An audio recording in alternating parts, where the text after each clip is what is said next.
Assalamualaikum warahmatullahi wabarakatuh. Sebelumnya kita sudah mempelajari laporan keuangan yang tentu saja sudah pernah kalian pelajari di mata kuliah akuntansi atau mata pelajaran akuntansi ya. Nah, selanjutnya yang akan kita bahas ini adalah analisis rasio keuangan. Apa sih analisis rasio keuangan? Nah, kalau di perusahaan-perusahaan umumnya itu pasti ada bagian keuangan. Nah, bagian keuangan itu pasti akan mengeluarkan yang namanya laporan keuangan. Nah, laporan keuangan itu bisa kita analisis. Caranya adalah dengan analisis laporan keuangan. Nah, analisis laporan keuangan sering juga disebut dengan analisis rasio keuangan. Kegunaannya adalah untuk mengetahui kekuatan dan kelemahan keuangan perusahaan. Nah, ini didapatkannya dari mana? Analisis keuangan didapatkan dari statement keuangan. Apa itu statement keuangan? Statement keuangan perusahaan adalah statement yang memberikan ikhtisar mengenai keadaan keuangan perusahaan, di mana neraca mencerminkan nilai aktiva, hutang, dan modal sendiri pada suatu saat tertentu, dan statement laba rugi mencerminkan hasil-hasil yang dicapai selama satu periode tertentu, biasanya 1 tahun. Nah, analisis statement berarti adalah konsep analisis keuangan bahwa hubungan-hubungan kuantitatif dapat digunakan untuk menganalisis kekuatan dan kelemahan dalam kinerja suatu perusahaan. Nah, ini manfaatnya adalah membantu penganalisis untuk mengetahui keadaan dan perkembangan keuangan perusahaan yang bersangkutan. Untuk mengambil manfaat rasio keuangan, kita memerlukan standar untuk perbandingan. Nah, di sini bisa dilihat ya. Di sini ada yang namanya rasio keuangan. Kita lihat dulu rasio itu apa sih? Rasio kalau menurut Harvindo itu adalah satu angka yang dibedakan dengan angka lainnya sebagai sebuah hubungan. Kalau menurut Jonathan Golin, ini adalah memberikan pernyataan tentang rasio yang merupakan suatu angka yang didefinisikan pada suatu pola kemudian dibandingkan dengan pola lainnya dan dinyatakan oleh persentase. Ini kalau menurut Harvindo dan juga Jonathan Golin. Nah, sedangkan kalau misalnya untuk keuangannya sendiri itu adalah merupakan suatu hal yang dihubungkan dengan akuntansi. Nah, jadi kalau menurut pernyataan Irawati, rasio keuangan merupakan teknis analisa di bidang manajemen keuangan. Analisis rasio keuangan dimanfaatkan sebagai alat ukur yang ada pada keuangan suatu perusahaan di masa periode tertentu, umumnya 1 tahun, 2 tahun, 3 tahun ya. Seperti itu. Nah, di sini pihak-pihak yang berkepentingan terhadap rasio keuangan, di sini ada yang pertama yaitu internal perusahaan seperti manajer, direksi ya, pemilik dan karyawan yang lebih memperhatikan pada kemampuan mendapatkan laba. Nah, jadi di sini gunanya apa sih internal perusahaan itu perlu? Ya, ini. Yang pertama, pengambilan keputusan investasi. Kemudian pengambilan keputusan manajemen perusahaan oleh direksi. Kenapa perlu? Karena kita perlu menganalisis ini yang penting apa. Ya, seperti itu. Kemudian ada pungutan pajak oleh pemerintah. Kemudian penilaian penggunaan aset-aset perusahaan. Kemudian ada juga penilaian arus kas. Nah, kalau untuk eksternal di sini perusahaan misalnya bank atau kreditor yang berkepentingan untuk mengetahui kemampuan perusahaan untuk membayar hutang-hutangnya. Ini sudah pasti ya, karena kalau misalnya mau meminjamkan uang itu kan tentu saja kita mengharapkan imbalan seperti itu. Ini dalam hal bank atau kreditor. Jadi apa? Jadinya gini. Jadi dengan adanya analisis keuangan, mereka memiliki keputusan untuk memberikan kredit atau tidak. Seperti itu. Kemudian dinilai juga arus kasnya baik atau tidak. Ya, kemudian dinilai juga aset-aset perusahaannya seperti apa. Ya, nih, pengambilan keputusan investasi dan lain sebagainya. Seperti itu, ini adalah pihak-pihak yang berkepentingan terhadap rasio keuangan. Selanjutnya, ada analisis rasio keuangan dapat dilakukan dengan dua cara. Yang pertama, membandingkan rasio sekarang dengan rasio tahun lalu yang berurutan pada perusahaan yang sama. Yang kedua, membandingkan rasio suatu perusahaan dengan rasio kelompok perusahaan yang sejenis.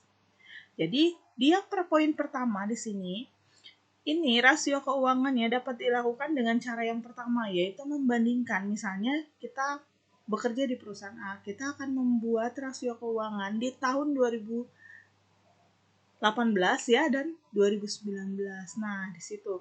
Jadi, di situ akan dibandingkan rasionya antara di tahun 2018 dan di tahun 2019.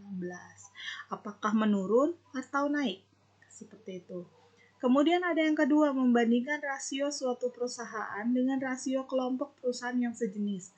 Artinya di sini kita akan membandingkan pada tahun 2019 rasionya itu lebih baik mana, perusahaan A atau perusahaan B, seperti itu. Tapi ini masih dalam satu industri yang sama. Ya. Kemudian ada rasio keuangan. Rasio keuangan ada dua macam. Yang pertama, apabila dilihat atau menurut sumber dari mana rasio itu dibuat. Yang pertama, yang A ya, ada rasio neraca, yaitu rasio yang hanya menggunakan neraca. Jadi, untuk angka-angkanya itu didapatkan dari akun-akun yang ada di neraca. Kemudian ada yang B, rasio laporan rugi laba, adalah rasio yang hanya menggunakan laporan rugi laba. Ini berarti rasionya mengambil data-datanya dari laporan rugi laba. Kemudian ada yang C, rasio antar laporan adalah rasio yang menggunakan neraca dan laporan rugi laba. Nih, berarti di yang C ini dia menggunakan laporan yang akun-akun yang ada di neraca dan juga rugi laba. Seperti itu. Kemudian, menurut tujuan penggunaannya, ya, kalau tadi yang pertama itu adalah sumber dari mana rasio itu dibuat. Yang kedua, ada tujuan penggunaannya. Tujuan penggunaannya yang pertama yaitu rasio likuiditas yang digunakan untuk mengukur kemampuan perusahaan dalam membayar hutang-hutang jangka pendek. Ya. Kemudian ada yang kedua, ada rasio leverage digunakan untuk mengukur sampai berapa jauh aktiva dibiayai dengan hutang. Ya, ini akan terlihat nanti. Kemudian yang ketiga ada rasio aktivitas digunakan untuk mengukur efektivitas perusahaan dalam memanfaatkan sumber dananya. Yang keempat ada rasio keuntungan digunakan untuk pengukuran efektivitas perusahaan dalam mendapatkan keuntungan. Yang kelima, rasio penilaian yang digunakan untuk mengukur kemampuan manajemen dalam menciptakan nilai pasar agar melebihi biaya modal. Seperti ini. Nah, ini dicontoh. Ini ada PT Zarah Angkasa Fata Morgana ya. Neraca di sini ini adalah neraca ya. Bisa dilihat di sini ada 03, ini artinya adalah dalam ribuan rupiah. Periodenya adalah 31 Desember 2014 dan 31 Desember 2015. Ini ya. Berarti di sini adalah membandingkan rasio sekarang dengan rasio tahun lalu yang berurutan pada perusahaan yang sama. Ya, kita akan melakukan dengan cara yang pertama di sini. Ya, kasnya ini ada 30 juta, efek 50 juta, piutang dagang 70 juta, persediaan 90. Ya, ini di tahun 2014, kemudian tahun 2015 kasnya 10 juta, efeknya 30 juta, piutang dagang 40, persediaan 60. Sehingga total aktiva lancarnya adalah di tahun 2014 240 juta, kemudian di tahun 2015 140 juta. Kemudian ada total aktiva tetap di sini, ini adalah 340 juta. Kemudian akumulasinya adalah 80 juta. Kalau di tahun 2015 aktiva tetapnya 360 juta. Kemudian akumulasinya 100 juta. Setelah itu diperoleh total aktiva tetap di tahun 2014 260 juta, tahun 2015 260 juta. Ini sama ya. Sehingga total aktivanya adalah 500 juta di tahun 2014, tahun 2015 400 juta. Sekarang kita lihat hutangnya. Ini adalah hutang lancar ya. Hutang lancarnya terdiri dari yang pertama ada hutang dagang. Tahun 2014 35 juta, tahun 2015 14 juta. Kemudian ada hutang wesel. Ini juga masuk hutang lancar. Ini adalah tahun 2014 40 juta, tahun 2015 20 juta. Ada hutang bank. Sini bisa dilihat hutang banknya adalah 40 juta di tahun 2014, kemudian di tahun 2015 26 juta. Total hutang lancarnya ya, ketika dijumlahkan 35 tambah 40 tambah 40 juta hasilnya adalah 115 juta. Kemudian di tahun 2015 14 juta tambah 20 juta tambah 26 juta hasilnya adalah 60 juta. Total hutang jangka panjang ya. Total hutang jangka panjang ini adalah 190 juta di tahun 2014 dan 140 juta di tahun 2015 ya. Selanjutnya ada namanya modal saham. Modal saham di sini terdiri dari 20.000 lembar saham ya, sehingga di tahun 2014 modal sahamnya adalah 120 juta, di tahun 2015 120 juta. Laba ditahannya di sini adalah 75 juta dan juga 80 juta. Sehingga total pasifanya adalah di 2014 500 juta, di 2015 400 juta. Selanjutnya, ini adalah laba ditahannya, laba rugi ya. Laba ruginya di tahun 2015 ya, bulan 1 2015 sampai dengan 31/12/2015. HPP-nya, penjualannya adalah ini ya, dilihat ya. Laporan rugi laba RP00 artinya adalah dalam ribuan rupiah. Berarti penjualannya di sini kan 1 juta, kita tambahkan 03 di belakang berarti jadi 1 miliar. Penjualannya ada 1 miliar, kemudian HPP-nya ya. HPP-nya di sini adalah 911 juta. Ya, ini ditambahkan 1000 ya, 0,3. Berarti 911 juta, laba kotornya sehingga menjadi 89 juta. Ingat ya, di sini ini kita lihat dari sini. Ya, bisa jadi bentuknya seperti ini RP000 atau dalam tulisan dalam ribuan rupiah. Seperti itu. Kemudian ada biaya operasi terdiri dari biaya penjualan yaitu 4.400.000, biaya administrasi dan umum 8 juta, biaya leasing 5.600.000, penyusutannya 20 juta. Sehingga di sini bisa dilihat biaya operasinya seluruhnya adalah 38 juta. Laba dari operasi ya atau EBIT, earning before interest and tax. Ya, di sini berarti 89 juta dikurangi dengan 38 juta hasilnya adalah 51 juta. Ya. Kemudian di sini ada bunga. Bunganya adalah 11 juta. Jadi 51 juta dikurangi 11 juta adalah 40 juta. Ini yang disebut dengan EBT atau earning before tax, laba sebelum pajak. Ya, kalau EBIT berarti laba sebelum bunga dan pajak. Bunganya ini sudah Berarti kalau bunganya sudah, maka langsung terbentuk laba sebelum pajak. Ada namanya pajak. Pajaknya di sini kena 40%, berarti 40% dikali 40 juta. Hasilnya adalah 16 juta.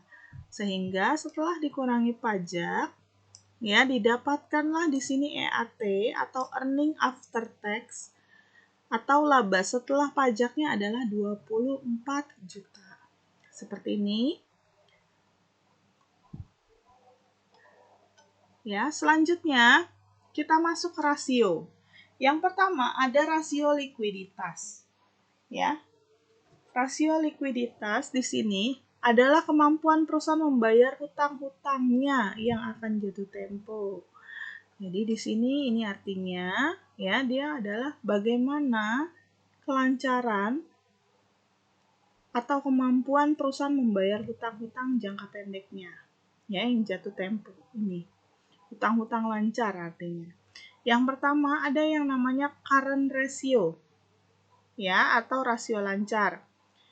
Current ratio itu ada rumusnya adalah aktiva lancar dibagi dengan hutang lancar. Coba dilihat di yang tadi ya. Aktiva lancar dibagi dengan hutang lancar. Aktiva lancarnya berapa? Nih, di tahun 2014 240. Ya. Kemudian dibagi dengan hutang lancar. Ini adalah 115. Jadi 240 aktiva lancarnya, kemudian hutang lancarnya adalah 115. Ini bisa dilihat. Ini tinggal dibagi. Ya, nanti 240 dibagi dengan 115. Ya, hasilnya adalah 2,1. Ya, artinya apa? Artinya nilai current ratio di sini 2,1 artinya tiap Rp1 hutang lancar dijamin oleh 2,1 aktiva lancar. Jadi kalau misalnya memang suatu saat memang diharuskan untuk membayar hutang lancarnya, maka perusahaan dapat membayar hutang lancar tersebut dengan baik. Jadi ada jaminan kalau hutang lancar tersebut pasti akan terbayar. Intinya seperti itu. Nah, ini adalah di tahun 2014. Selanjutnya di tahun 2015 kita lihat. Nih ya. Aktiva lancarnya 140. Kemudian hutang lancarnya 60. Ini lihat ya. 140 dan 60. Nih, 140 dibagi 60 adalah 2,3. Jadi, kalau misalnya dilihat ya, kita bandingkan di tahun 2014 ya, sini current rasionya itu hanya 2,1, tapi di tahun 2015 current rasionya menjadi 2,3. Artinya, kemampuan perusahaan membayar hutang-hutangnya yang jatuh tempo bertambah besar. Seperti itu ya.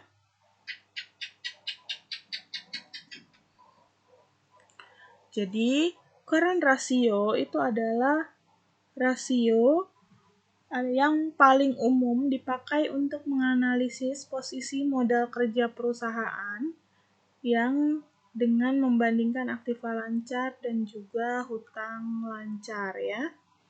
Nih, yang kedua ada yang namanya quick ratio atau rasio sangat lancar, dipakai untuk mengukur kemampuan perusahaan dalam melunasi kewajiban jangka pendek yang akan jatuh tempo dengan memakai aset yang sangat lancar. Nah, di sini bisa dilihat quick ratio sama dengan aktiva lancar dikurangi persediaan dibagi dengan hutang lancar. Tapi di sini diingat ya, yang tidak dipakai ini ya aset lancar lainnya yang tidak dipakai yaitu biaya dibayar di muka dan juga perlengkapan. Ya. Nah, sedangkan kenapa di sini persediaan tidak dipakai dalam rasio yang sangat lancar ini? Yaitu karena persediaan itu merupakan aktiva lancar yang paling tidak lancar atau kurang lancar. Kenapa seperti itu? Karena untuk menjadi uang tunai, persediaan itu harus dijual terlebih dahulu, baik penjualan tunai maupun penjualan kredit. Jadi harus ada penjualan terlebih dahulu untuk mendapatkan uang tunai ataupun dengan kredit seperti ini. Ya, seperti itu. Kemudian biaya dibayar di muka juga tidak dipakai karena biaya yang dikeluarkan oleh perusahaan itu seperti asuransi dibayar di muka, tidak bisa dijual kembali oleh perusahaan tetapi dimanfaatkan pada masa yang akan datang. Seperti itu untuk quick ratio. Selanjutnya ada cash ratio. Ya. Cash ratio ini dipakai oleh perusahaan untuk mengukur seberapa uang kas atau setara kas. Ya, ini makanya di sini kas plus efek kalau ada ya. Sini yang tersedia untuk membayar hutang jangka pendek atau hutang lancar. Rasio ini menunjukkan kemampuan perusahaan untuk melunasi kewajiban jangka pendek yang akan jatuh tempo dengan memakai uang kas atau setara kas yang ada. Ya. Kemudian rumusnya berarti sudah tahu ya, cash ratio sama dengan kas plus efek ya dibagi hutang lancar. Nih, efek itu adalah surat berharga ya, adalah aktiva lancar yang bisa segera dijadikan uang tunai. Ini. Ya, ini adalah untuk aktiva lancar. Selanjutnya ada yang dinamakan dengan rasio leverage ya, atau biasa juga disebut dengan rasio solvabilitas, yaitu rasio yang menunjukkan kemampuan perusahaan dalam memenuhi segala kewajibannya baik jangka pendek maupun jangka panjang apabila perusahaan dilikuidasi. Perusahaan yang mempunyai aktiva atau kekayaan yang cukup untuk membayar semua hutang-hutangnya disebut perusahaan yang solvable, sedangkan yang tidak disebut insolvable. Perusahaan yang solvable belum tentu illiquid, ya, belum tentu tidak lancar. Demikian juga sebaliknya, yang insolvable belum tentu illiquid. Ya, seperti itu. Nah, di sini leverage menunjukkan berapa besar dana perusahaan dibelanjai oleh hutang. Nah, kalau leverage 0 itu artinya perusahaan dalam aktivitasnya sepenuhnya menggunakan modal sendiri tanpa hutang. Ya. Oke, rasio leverage itu disebut juga dengan rasio solvabilitas atau rasio liabilitas. Kemudian, semakin kecil leverage, semakin kecil resiko perusahaan, dan demikian juga sebaliknya. Untuk rasio leverage ini terdiri dari 5. Yang pertama yaitu debt ratio, ya, atau total debt to total asset ratio. Rasio yang biasa disebut dengan rasio hutang atau debt ratio yang mengukur persentase besarnya dana yang berasal dari hutang. Hutang yang dimaksud adalah semua hutang yang dimiliki oleh perusahaan, baik yang berjangka pendek maupun yang berjangka panjang. Nah, kalau kreditor sendiri lebih menyukai debt ratio yang rendah, sebab tingkat keamanan dananya menjadi semakin baik. Ini. Untuk mengukurnya, ini ada rumusnya yaitu debt ratio sama dengan total hutang dibagi dengan total aktiva dikali 100%. Ini bentuknya persen ya. Kita lihat dari laporan keuangan di tahun 2015. Ini lihat ya, kalau di sini sudah ada 200, 400 ya. Dikali 100%. Kita lihat ya, 200 dari mana sih? Ya, kita lihat rumusnya lagi. Rumusnya adalah total hutang dibagi total aktiva. Ya, kita lihat. Total hutang. Total hutang berarti kan total hutang lancar ditambah hutang jangka panjang. Berarti 115 2015 ya, maaf. Berarti kalau 2015 berarti di sini 140 tambah 60. Hasilnya adalah 200. Kemudian kita lihat total aktifanya. Total aktifanya di tahun 2015 adalah 400 juta. Jadi 200 juta dibagi dengan 400 juta dikali 100%. Ya, didapatkanlah hasilnya adalah 50%. Ini nanti kita coba menghitung bersama-sama ya. Ini saya jelaskan dulu. Artinya apa? Artinya 50% ya, DR ya, depresio sama dengan 50%, artinya aktiva perusahaan 50% dibelanjai dengan hutang. Ya. Jadi semakin tinggi DR, semakin beresiko dan semakin tinggi imbalan yang diminta kreditor. Ini depresio. Kemudian ada yang kedua, ada debt to equity ratio. Rasio dengan modal sendiri adalah imbangan antara hutang yang dimiliki perusahaan dengan modal sendiri. Ya. Semakin tinggi rasio ini berarti modal sendiri semakin sedikit dibanding dengan hutangnya. Bagi perusahaan, sebaiknya besarnya hutang tidak boleh melebihi modal sendiri, agar beban tetapnya tidak terlalu tinggi. Semakin kecil rasio ini semakin baik. Ya, maksudnya semakin kecil porsi hutang terhadap modal, maka perusahaan dinyatakan semakin aman. Nah, untuk rumusnya sendiri, debt to equity ratio ya atau DER di sini adalah total hutang dibagi dengan modal dikali 100%. Ya, ini. Kemudian, ini untuk perhitungannya nanti ya. Kemudian ada yang namanya time interest on ratio ya.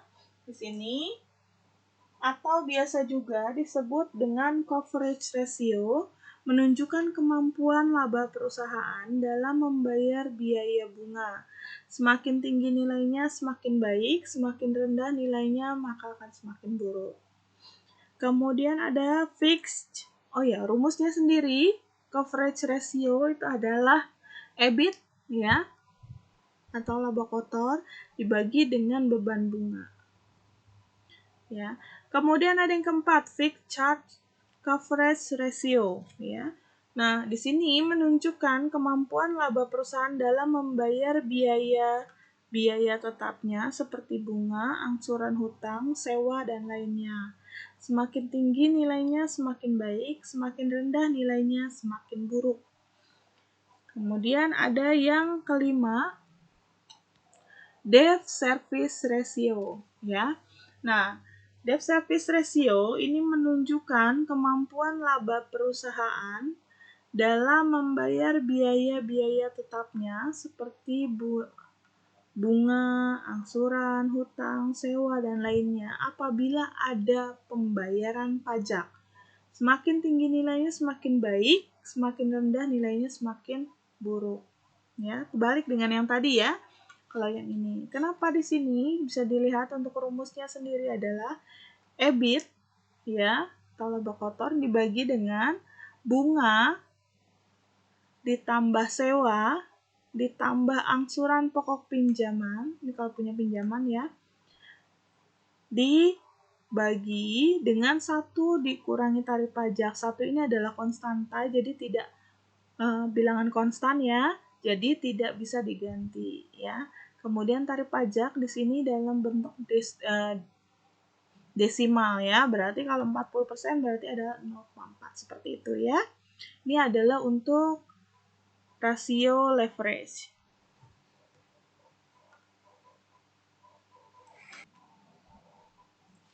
Nah, selanjutnya kita akan membahas rasio aktivitas ya. Untuk rasio aktivitas di sini ya, yaitu mengukur seberapa besar efektivitas perusahaan dalam memanfaatkan sumber dananya. Jadi, di sini Semakin efektif penggunaan dana, semakin cepat perputaran dana tersebut. Rasio aktivitas antara lain perputaran persediaan, perputaran piutang, perputaran aktiva tetap, dan perputaran aktiva total. Nah, rasio ini melihat pada beberapa aset, kemudian menentukan berapa tingkat aktivitas aktiva tersebut pada tingkat kegiatan tertentu. Aktivitas yang rendah pada tingkat penjualan tertentu akan mengakibatkan semakin besar dananya kelebihan yang tertanam pada aktiva tertentu. Aktiva tersebut ya. Kelebihan dana tersebut akan lebih baik bila ditanamkan pada aktiva lain yang lebih produktif. Ya, kemudian kita lihat di sini. Yang pertama, ada yang namanya perputaran persediaan. Seperti halnya perputaran piutang, rasio ini juga menggambarkan likuiditas perusahaan, yaitu dengan cara mengukur efisiensi perusahaan dalam mengelola dan menjual persediaan yang dimiliki oleh perusahaan. Perputaran persediaan yang tinggi menandakan semakin tingginya persediaan berputar dalam 1 tahun. Hal ini menandakan efektivitas manajemen persediaan. Sebaliknya, jika perputaran persediaan rendah menunjukkan pengendalian atas persediaan kurang efektif. Untuk rumusnya sendiri bisa dilihat di sini adalah perputaran persediaan sama dengan harga pokok penjualan HPP dibagi dengan rata-rata persediaan. Nah, untuk rata-rata persediaannya sendiri di sini ada rumusnya, yaitu average day inventory ya. Yaitu rumusnya adalah sama dengan rata-rata persediaan dikalikan dengan 360 ya. Ini dianggapnya 1 tahun, jadi 360 dibagi dengan harga pokok penjualan. Seperti itu ya. Ini adalah untuk perputaran persediaan. Kemudian ada yang namanya perputaran piutang. Perputaran piutang, ya ini nanti kita akan coba menghitung ya setelah ini. Kemudian ada yang namanya perputaran piutang. Perputaran piutang yaitu rasio ini mengukur beberapa kali ya secara rata-rata piutang yang dikumpulkan dalam 1 tahun. Rasio ini mengukur kualitas piutang dan efisiensi perusahaan dalam mengumpulkan piutang dan kebijakan kreditnya. Rasio ini biasa digunakan dalam hubungannya dengan analisis terhadap modal kerja karena memberi ukuran seberapa cepat piutang perusahaan berputar menjadi kas. Angka jumlah dari hari piutang yaitu menggambarkan lamanya suatu piutang bisa ditagih ya, atau jangka waktu pelunasan. Semakin lama waktu pelunasannya, semakin besar pula resiko kemungkinan tidak tertagihnya piutang. Kalau di akuntansi itu ada nama ya, ketika masuk sudah 90 hari nanti bisa masuk ke cadangan kerugian piutang tak tertagih atau nanti bahkan dihapus ketika lebih dari itu. Ya ini maksudnya. Jadi kita harus mencari perputaran yang semakin kecil. Kenapa? Karena di sini dengan semakin kecil perputaran piutangnya, maka ya di sini bisa lebih cepat juga dikembalikan uangnya menjadi kas. Kemudian perputaran piutang sendiri di sini rumusnya adalah penjualan dibagi rata-rata piutang. Nah, rata-rata piutang didapatkan dari ya. Nah, ada yang namanya receivable collection period ya. Receivable collection period ya. Nah, di sini didapatkan dari rata-rata piutang dikali 360 dibagi penjualan. Ini adalah receivable collection period atau periode pengumpulan utang. Kemudian di sini ada perputaran aktiva tetap ya. Perputaran aktiva tetap di sini ya, nilai bisa dilihat perputaran aktiva tetap. Rumusnya adalah perputaran aktiva tetap sama dengan penjualan dibagi dengan aktiva tetap. Nah, rasio ini mengukur sejauh mana kemampuan perusahaan menghasilkan penjualan berdasarkan aktiva tetap yang dimiliki perusahaan. Rasio ini memperlihatkan sejauh mana efektivitas perusahaan menggunakan aktiva tetapnya. Semakin tinggi rasio ini, berarti semakin efektif proporsi aktiva tetap tersebut. Pada beberapa industri, seperti industri yang mempunyai proporsi aktiva tetap yang sangat tinggi, rasio ini cukup penting diperhatikan. Sedangkan pada beberapa industri lain, seperti industri jasa yang mempunyai proporsi aktiva tetap yang kecil, rasio ini barangkali tidak begitu penting untuk diperhatikan. Ya, seperti itu. Kemudian ada perputaran total aktiva ya. Perputaran total aktiva yaitu rasio perputaran total aktiva. Ini sama dengan perputaran aktiva tetap, tapi rasio ini menghitung efektivitas penggunaan total aktiva. Kalau tadi kan hanya aktiva tetap, kalau ini total aktiva. Rasio yang tinggi biasanya menunjukkan manajemen yang baik dan sebaliknya, rasio yang rendah harus membuat manajemen mengevaluasi strategi pemasarannya dan mengeluarkan investasi atau modalnya ya. Untuk rumusnya sendiri di sini adalah penjualan dibagi dengan total aktiva. Berbeda ya. Kalau sebelumnya di perputaran aktiva tetap itu penjualan dibagi dengan aktiva tetap, tapi kalau perputaran total aktiva penjualan dibagi dengan total aktiva. Oke, untuk rasio aktivitas ini terdiri dari ini. Selanjutnya kita akan masuk ke rasio keuntungan atau profitability ratio ya, atau rasio profitabilitas. Nah, untuk rasio profitabilitas di sini yaitu mengukur kemampuan perusahaan dalam memperoleh keuntungan. Rasio ini digunakan oleh para investor dalam menentukan investasi dana yang dimilikinya. Nah, di sini ada yang pertama yaitu profit margin, yaitu ya.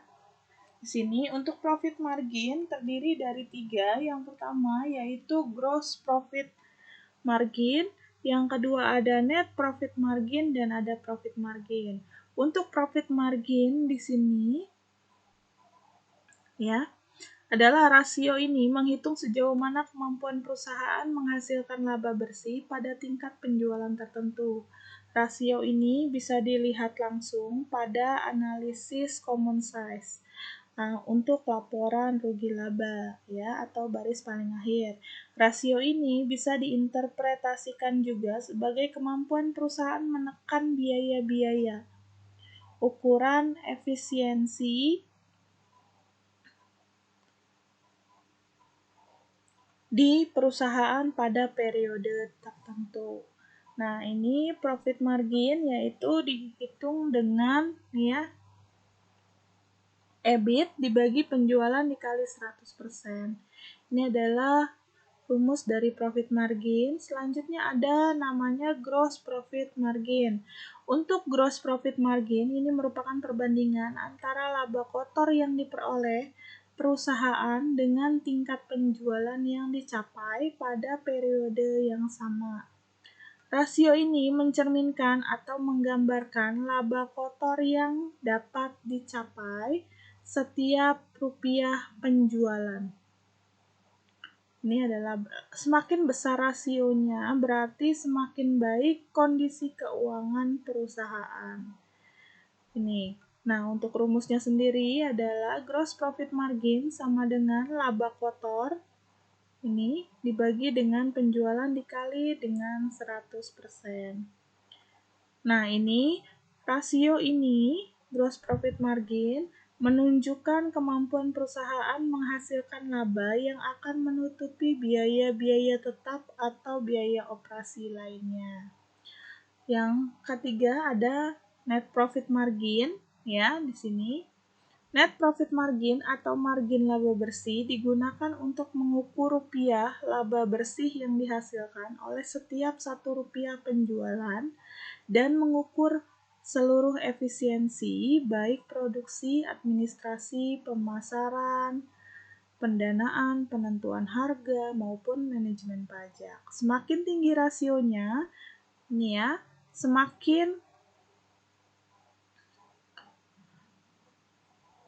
menunjukkan kemampuan perusahaan menghasilkan laba yang tinggi pada tingkat penjualan tertentu ini. Ya.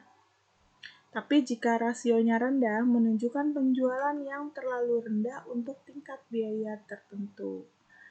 Ini untuk rumusnya sendiri adalah earning after tax ya, atau laba bersih setelah pajak dibagi dengan penjualan ini ya, dikali dengan 100%. Ini adalah dari profit margin. Selanjutnya ada yang namanya return on asset atau ROA ya. Return on asset ini disebut juga rentabilitas ekonomis ya, merupakan kemampuan perusahaan dalam menghasilkan laba dengan semua aktiva yang dimiliki oleh perusahaan. Ya. Cara menghitungnya bagaimana? ROA sama dengan EBIT, ya, earning before interest dan tax, laba sebelum pajak dan bunga dibagi total aktiva dikali 100%. Ini semakin besar rasionya, maka semakin baik. Selanjutnya, ada return on equity, ya. Return on equity di sini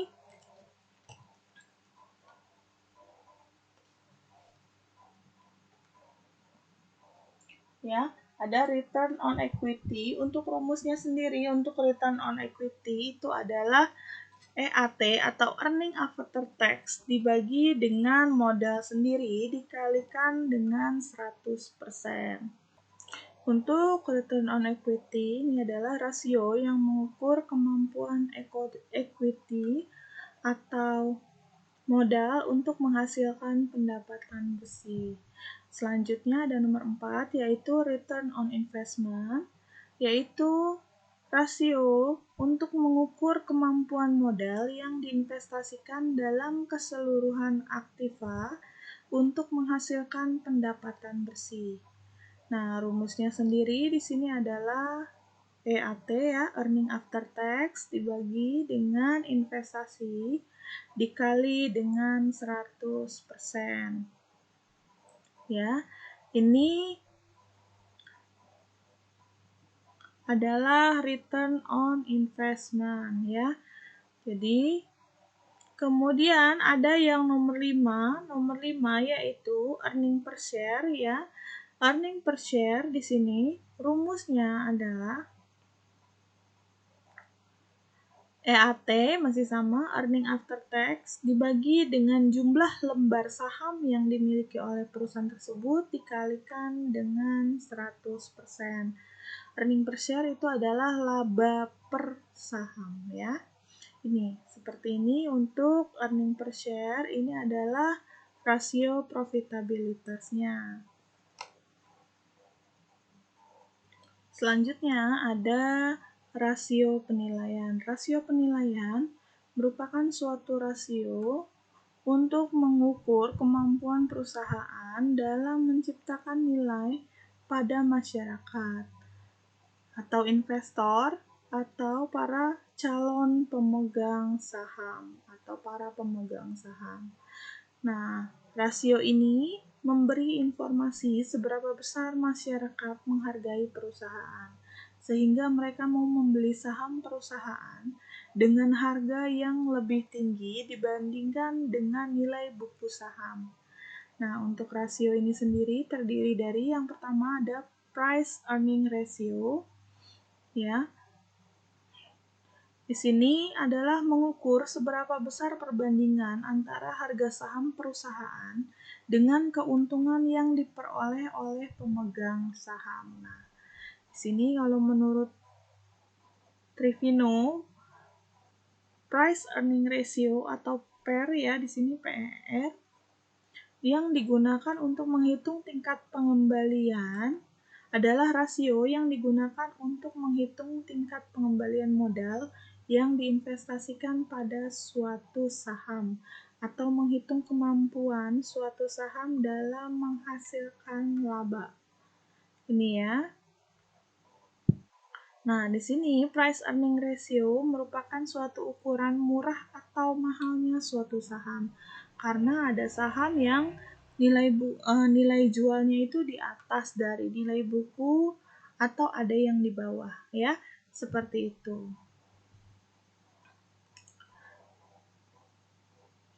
Jika dibandingkan dengan harga saham lainnya untuk satu industri. Itu adalah price earning ratio. Selanjutnya ada yang namanya market to book value ratio. Nah, untuk market to book value ratio, ya, di sini rumusnya sendiri itu adalah yang tadi belum ya. Untuk price earning ratio, ya, di sini rumusnya itu adalah harga pasar saham dibagi dengan laba per lembar saham. Seperti itu, ya. Kemudian ada yang kedua, yaitu adalah market to book value ratio atau rasio harga pasar terhadap nilai buku. Nah, rasio ini mengukur nilai yang diberikan pasar keuangan kepada manajemen dan organisasi perusahaan sebagai sebuah perusahaan yang terus tumbuh. Market to book ratio perusahaan haruslah paling sedikit bernilai 1. Artinya apa? Artinya kalau dia bernilai 1, nilai pasar daripada perusahaan harus sama atau lebih besar dari nilai buku perusahaan. Intinya seperti itu. Jadi nilai saham yang ada di pasar itu harus lebih tinggi atau paling tidak sama dengan nilai yang tertera di per lembarnya. Ya, jadi itu namanya nilai buku. Jadi seperti itu, ini adalah untuk rasio penilaian. Nah, untuk materinya sampai sini tunggu penjelasannya, kita akan menghitung bersama-sama. Setelah ini kalian pahami dulu untuk rasio-rasio ini. Nanti saya akan berikan untuk penjelasan perhitungannya, ya. Untuk yang penjelasan ini saya tutup dulu. Wassalamualaikum warahmatullahi wabarakatuh.